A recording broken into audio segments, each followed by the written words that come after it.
नमस्कार और आइए डालते हैं इस वक्त की सभी खबरों पर नजर एक एक मिनट में। देश में कोविड वैक्सीनेशन का दूसरा चरण शुरू हो गया है, जिसको देखते हुए पीएम नरेंद्र मोदी ने दिल्ली एम्स पहुंचकर खुद को कोरोना वैक्सीन लगवाई।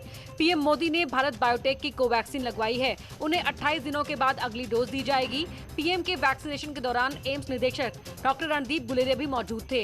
इस दौरान पीएम मोदी ने लोगों से देश को कोरोना मुक्त करने में योगदान देने की अपील भी की। पीएम मोदी ने कहा, ये उल्लेखनीय है कि हमारे डॉक्टर्स और साइंटिस्ट ने बहुत कम समय में कोरोना के खिलाफ वैश्विक लड़ाई को मजबूत करने का काम किया है। मैं उन सभी लोगों से टीका लगवाने का अनुरोध करता हूं जो इसके योग्य हैं। आइए साथ मिलकर हम भारत को कोविड-19 मुक्त करने में योगदान दें। पीएम मोदी ने वैक्सीनेशन के लिए सुबह सुबह का वक्त चुना। बताया जा रहा है कि ऐसा करने के पीछे मकसद था कि लोगों को किसी तरह की परेशानी न हो और किसी रूट को बंद भी नहीं करना पड़े।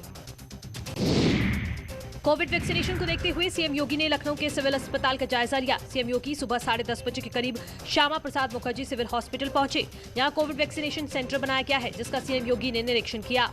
राजधानी लखनऊ में कुल 4 अस्पतालों को इस बात के लिए तैयार किया गया है। 4 अस्पतालों को जो है टीकाकरण लगेगा। इसमें संस्थान एक है, दूसरा किंग जॉर्ज मेडिकल यूनिवर्सिटी है, इसके अलावा सिविल अस्पताल और शेखर अस्पताल, यानी कुल मिलाकर के 4 अस्पतालों में टीकाकरण लगना है। तो ऐसे में साफ तौर से आपने देखा कि मुख्यमंत्री योगी आदित्यनाथ इससे पहले 16 जनवरी को जब पूरा कार्यक्रम था उस वक्त भी वो निरीक्षण के लिए आए थे। अब जबकि 60 साल से ऊपर के लोगों को भी टीका लगना है, खुद मौके पर भौतिक सत्यापन के लिए आए हैं। तो ऐसा माना जा रहा है कि 4 तारीख से बड़े स्तर पर जो प्राइवेट अस्पताल भी इसमें शामिल कर लिए जाएंगे। तो उत्तर प्रदेश के तमाम ऐसे ज़िले जहाँ पर प्रधानमंत्री आरोग्य कार्यक्रम के तहत जो अस्पताल रजिस्टर्ड हैं, उन तमाम जगहों पर भी टीका लग पाएगा। यूपी में आज से 60 साल की उम्र से ज्यादा के लोगों को टीका लगना शुरू हो गया है। यूपी में 11 महीने बाद प्राइमरी स्कूलों को खोल दिया गया है। स्कूल खुलने से बच्चों के साथ साथ परिजन भी काफी खुश हैं। तो स्कूल खुलने को लेकर सीएम योगी ने लखनऊ में एक स्कूल का निरीक्षण किया। इसका जायजा लेने के लिए मुख्यमंत्री खुद यहां पर पहुंचे हैं और करीब 11 महीने के बाद कोरोना वायरस की वजह से जिस तरह से सबसे ज्यादा असर देखने को मिला जिन क्षेत्रों पे, वो शिक्षा का क्षेत्र भी था, जहां पर करीब 11 महीने के बाद बच्चे आज इस स्कूल में आएंगे और उसके पहले किस तरीके के इंतजामात किए गए हैं स्कूलों में। हालांकि कई स्कूल ऐसे भी दिखाई दे रहे हैं और ये भी स्कूल देखिए आपकी, जहां पे डेकोरेट करके प्रयास किया गया है कि किस तरीके से पहले दिन 11 महीने के बाद पहले दिन जब स्वागत हो बच्चों का, तो बच्चों के चेहरे पर मुस्कुराहट आए स्कूल की तस्वीर देख करके। सीएम योगी ने स्कूल के बच्चों से बातचीत भी की। लखनऊ में स्कूल को गुब्बारों से सजाया गया, तो गोरखपुर में टीका लगाकर बच्चों का स्वागत किया गया। आने वाले 2-3 सालों के भीतर उत्तर प्रदेश सबसे ज्यादा 5 अंतर्राष्ट्रीय एयरपोर्ट वाला राज्य हो जाएगा। राज्य का तीसरा अंतर्राष्ट्रीय एयरपोर्ट कुशीनगर उड़ानों के लिए तैयार है। जल्द ही यहां से अंतर्राष्ट्रीय विमान सेवाएं शुरू होंगी। 2022 तक अयोध्या और 2024 तक जेवर से भी अंतर्राष्ट्रीय विमान सेवाएं शुरू करने की तैयारी केंद्र और राज्य सरकार कर रहे हैं। सीएम योगी ने आज स्टेट सपोर्ट एग्रीमेंट पर साइन किया और बताया कि कई सालों से अटके जेवर एयरपोर्ट का रास्ता साफ हो गया है। साथ ही सीएम ने यह भी कहा कि जेवर एयरपोर्ट से हर तरह की कनेक्टिविटी होगी। एक्टिविटी प्रदेश के अंदर तेजी के साथ बढ़ी है। मुझे याद है मार्च 17 में हमारे यहाँ केवल 2 एयरपोर्ट फंक्शनल थे, वाराणसी और लखनऊ। आज हमारे पास 5 एयरपोर्ट हमारे फंक्शनल हैं, जिसमें गोरखपुर, प्रयागराज, कानपुर, आगरा और हिंडन। इसके साथ ही 8 मार्च से हम लोग बरेली को भी एयर कनेक्टिविटी के साथ जोड़ रहे हैं और प्रदेश के अंदर वर्तमान में हमारा पहले से ही वाराणसी और लखनऊ दोनों एयरपोर्ट इंटरनेशनल फ्लाइट की सुविधा यहाँ पर हमारे पास है। कुशीनगर में भी हमारा एक इंटरनेशनल एयरपोर्ट बन रहा है। बीजेपी के राष्ट्रीय अध्यक्ष जेपी नड्डा ने वाराणसी दौरे के दूसरे दिन काशी विश्वनाथ मंदिर में पूजा अर्चना की, तो बाबा विश्वनाथ का रुद्राभिषेक भी किया। इसके बाद जेपी नड्डा काशी का कोतवाल माने जाने वाले काल भैरव मंदिर भी गए, जहां बीजेपी अध्यक्ष ने काल भैरव को नए कलेवर में देखा। काल भैरव मंदिर के दर्शन के बाद जेपी नड्डा ने बनारसी कचौड़ी का भी स्वाद चखा, तो आगामी चुनाव को देखते हुए बूथ लेवल कार्यकर्ताओं की मीटिंग भी की।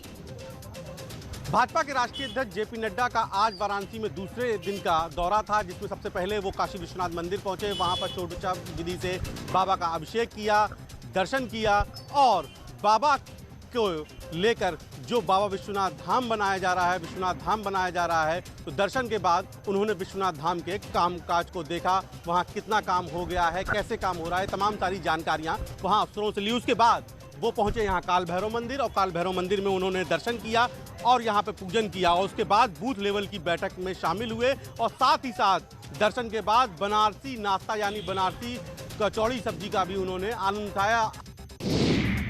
लगातार बढ़ती महंगाई और बेरोजगारी को लेकर कन्नौज में समाजवादी पार्टी कार्यकर्ताओं ने नाट्य प्रदर्शन किया। एसपी कार्यकर्ता जूता पॉलिश करते, डिग्रियां जलाते और कंडे बेचते नजर आए। प्रदर्शन के दौरान गैस सिलेंडर के बढ़ते दाम को लेकर भी कटाक्ष किया गया। कुछ महिला कार्यकर्ता चूल्हे में लकड़ियां जलाती नजर आईं। इस दौरान कार्यकर्ताओं ने कहा कि ये विरोध तो अभी सांकेतिक था, लेकिन महंगाई और बेरोजगारी यूं ही चरम पर रही तो फिर कार्यकर्ता सरकार के खिलाफ उग्र प्रदर्शन भी करेंगे। कि जिस नौजवान ने 15 साल इंजीनियर बनने का सपना देखा, 15 साल पढ़ाई की और आज उसने अपनी रियल मार्कशीटों अंक पत्रों को जला दिया, कोई सहज जला देगा? कमाई थी उसकी, परेशान हो गया। जब उसने इस डिग्री का, कोई नरेगा में काम करना पड़ता है, डिग्री देख के उसे बड़े कोफ्त होता है, शर्म आती, इसलिए उसने आज हवाले कर दिया। आज इसी दर को देखते हुए हम यहाँ पर प्रदर्शन, सांकेतिक प्रदर्शन करने आए हैं और ज़रूरत पड़ेगी तो जगह जगह जिला मुख्यालय से लेकर जहां जरूरत पड़ेगी वहां हम अन्याय के खिलाफ लड़ाई लड़ेंगे। चमोली के गैरसैंण में बजट सत्र के पहले दिन सैकड़ों लोग सड़क पर उतरे और विधानसभा का घेराव करने की कोशिश की। पुलिस ने प्रदर्शनकारियों को जंगल चट्टी से आगे नहीं बढ़ने दिया। इस दौरान पुलिस और विरोध कर रहे लोगों के बीच जमकर विवाद भी हुआ।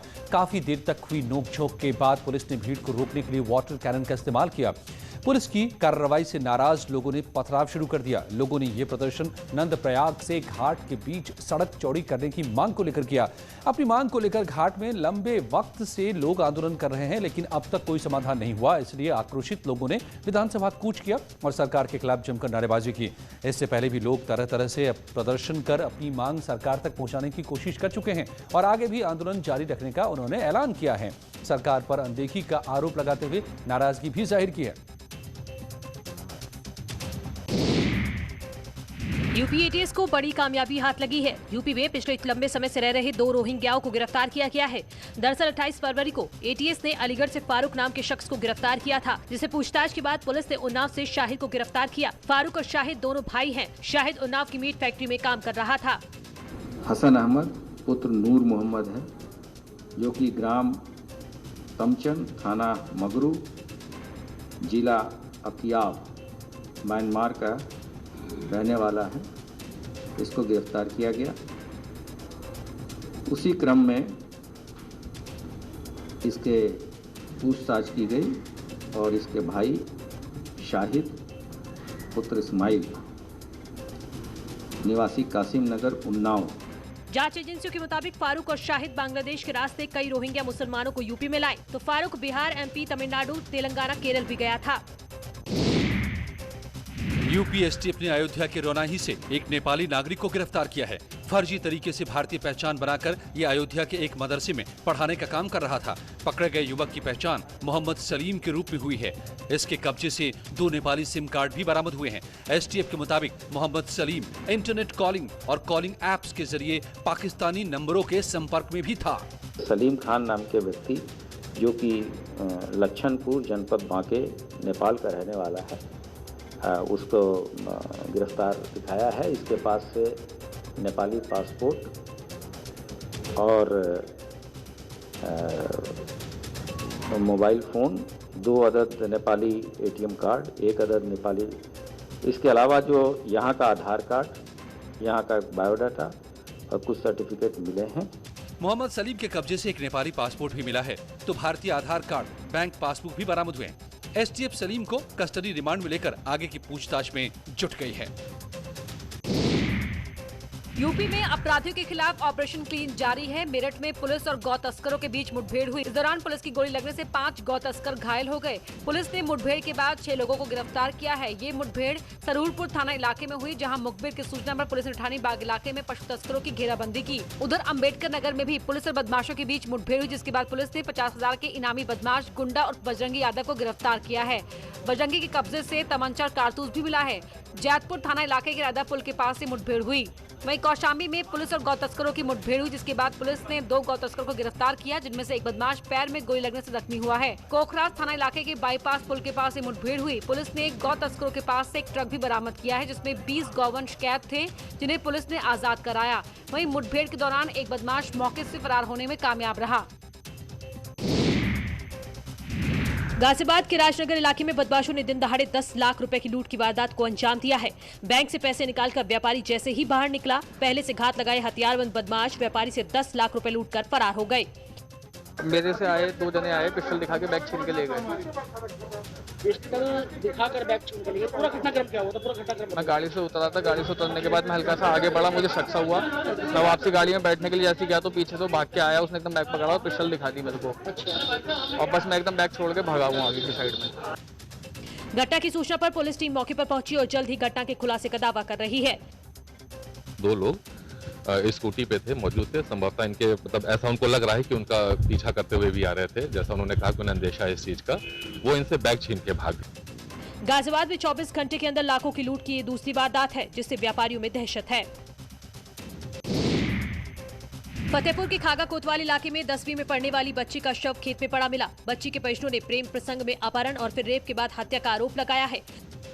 जब हम मौके पर जब होते हुए गए तो लोग फंदे लगा के टांगने जा रहे थे, तो हमारी नज़र पर हमने घुरा दिए तो छोड़ के सब भाग गए। तो फिर हमने पीछा भी किया है।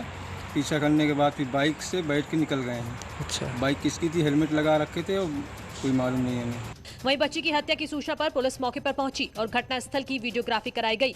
पुलिस ने परिजनों की तहरीर के आधार पर गांव के ही 4 युवकों के खिलाफ मुकदमा दर्ज कर लिया है। खागा तत्काल मौके पर पहुँच करके डेड बॉडी का पंचायतनामा भरवा करके पोस्टमार्टम के लिए डेड बॉडी भेज दिए थे। उसको पोस्टमार्टम कराया गया लड़की का, और उसके साथ किसी भी प्रकार से दुष्कर्म आदि की पुष्टि नहीं हुई। मृत्यु का कारण हैंगिंग पाया गया। छात्रा शनिवार से लापता थी। पुलिस मामले की जांच में जुटी हुई है। कानपुर देहात में महिला सिपाही के पति का दिल दहलाने वाला कारनामा सामने आया है। महिला सिपाही के पति ने अपने मकान मालकिन और 2 बच्चों पर पेट्रोल डालकर आग लगा दी। आनन फानन लोगों ने तीनों को इलाज के लिए अस्पताल में भर्ती कराया, जहां इलाज के दौरान एक बच्ची की मौत हो गई। वहीं एक बच्चे और मां की हालत गंभीर बनी हुई है। तीनों को आग लगाने के बाद भाग रहे आरोपी की हाईवे पर ट्रक से टकराकर बुरी तरह वो घायल हो गया। सूचना के बाद पहुंची पुलिस का कहना है कि आरोपी कुछ दिन से डिप्रेशन का शिकार था। जो तीनों जले हैं वो काफ़ी गंभीर रूप से जल गए हैं। उनका उपचार उन्हें उपचार के लिए अस्पताल भेजा गया है। जो अभियुक्त है उसका भी इलाज चल रहा है, और घटना के पीछे की वजह के बारे में भी जानकारी की जा रही है। अभी जो प्राथमिक स्तर पर जो पता चला है उसमें जो जली हैं महिला, जो मकान मालिक है, उनका कहना है कि ये 2-3 दिन से डिस्टर्ब चल रहा था, थोड़ा सा डिप्रेस टाइप का था। शाहजहांपुर पुलिस को बड़ी कामयाबी हाथ लगी है। पुलिस ने नशे के 3 सौदागरों को गिरफ्तार किया है, जिनके कब्जे से 2 किलो अफीम बरामद की गई है। इसकी कीमत 1 करोड़ रुपए से ऊपर बताई जा रही है।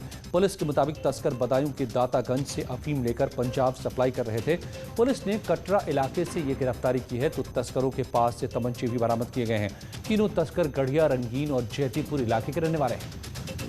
3 तस्कर गिरफ्तार हुए, जिनके कब्जे से 2 किलोग्राम अफीम बरामद हुई, और इसके साथ में 2 व्यक्तियों के पास से अवैध तमंचे और कारतूस भी बरामद हुए। पूछताछ पर इनके द्वारा बताया गया कि ये अफीम ये दातागंज से लाते हैं, और यहाँ से इसको स्थानीय बाजार में इन द सेंस कि जो इसके उपभोक्ता हैं उनको, और इसके अलावा पंजाब भी ये तस्करी कर ले जाते हैं। महुआ के शहर कोतवाली इलाके में मकान के निर्माण के दौरान दीवार गिरने से 3 मजदूरों की दबकर मौत हो गई।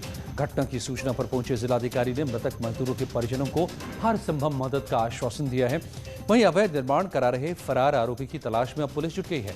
बताया जा रहा है कि कीरत सागर परिसर के सामने पुरातत्व विभाग के दायरे में चोरी छिपे हो रहे अवैध तरीके से मकान का निर्माण कराया जा रहा था, जहां रविवार की रात अचानक निर्माणाधीन मकान की दीवार गिर गई, जिससे ये हादसा हो गया। निर्माण के दौरान ही वहाँ जो काम कर रहे थे श्रमिक, वो दीवार गिरने के कारण दीवार के नीचे दब के उनकी मृत्यु हो गई है। जो आपने बताया है कि वहाँ पे उस ज़मीन को लेकर कुछ विवाद भी चल रहा था, शायद सिविल कोर्ट में भी कुछ केस उसका चल रहा था, तो इसीलिए शायद छुपा के वो कंस्ट्रक्शन किए जाने की जो है कोशिश थी, इसीलिए इस तरह की घटना जो है हुई है। इसकी पूरी विस्तृत जांच कराई जाएगी और जो भी दोषी हैं उनके विरुद्ध सख्त से सख्त कार्रवाई की जाएगी। लौटते हैं खुशी पलों में और खबरों के साथ।